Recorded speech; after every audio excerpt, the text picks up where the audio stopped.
Omukulembeze w'eggwanga Yoweri Kaguta Museveni Tibuhabulwa agguddewo ekkolero lya soda n'ebyokunywa ebirala erimanyiddwa nga Harris International erikola soda ekika kya Riham, amazzi, ekyokunywa kya Rokoboom n'ebirala erisangibwa e Kawempe ng'eno gy'asinzidde n'agugumbula ebitongole bya gavumenti ebiwooza by'omusolo ebiyitiridde okubinika bamusigansimbi omusolo.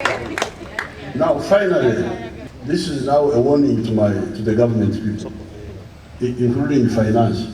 Sagala okutawanya manufacturers baffe n'emisolosolo etalina makulu. What we lack in Uganda is manufacturing. Therefore, if somebody is in manufacturing, I don't want you to disturb him with the direct taxes, because direct taxes are not very crucial for us. You also pay as you want. Museveni agamba nti bamusigansimbi basasula emisolo mingi omuli amasannyalaze, amazzi n'ebirala nga n'abakozi be basasula bawa omusolo ku bintu bye bagula naddala ebyokwejjalabya ng'omwenge.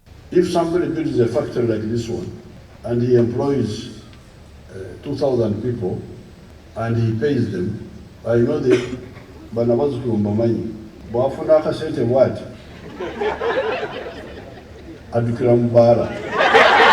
Ati wagenda mu bbaala awo we mukwatira kubanga buli kacupa ka bbiya kaliko omusolo.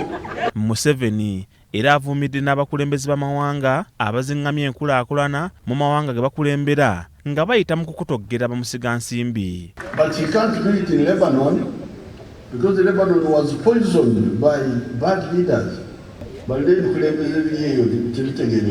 know, some people think that politics is a joke. In fact, some people say politics is a game, that it is a game. Politics is not a game, it is life or death. Museveni abadde awerekeddwako bannamakolero ab'enjawulo abatandisi ba kampuni eno okubadde Yasa Ahmed, minisita w'ebyobusuubuzi Francis Mwebesa n'abalala. Ssentebe wa kampuni ya Harris International Yasa Ahmed agamba mu kiseera kino kampuni eno ezitowa ensimbi ezisoba mu bukadde bwa $100 nga basasula obuwumbi 150 obw'ensimbi za wano ng'omusolo.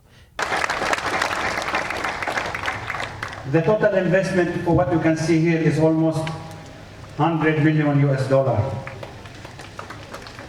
We are employing, since 2017, our workers number was 1,380. Now is 2,000 workers directly and 5,000 indirectly. Thank you all.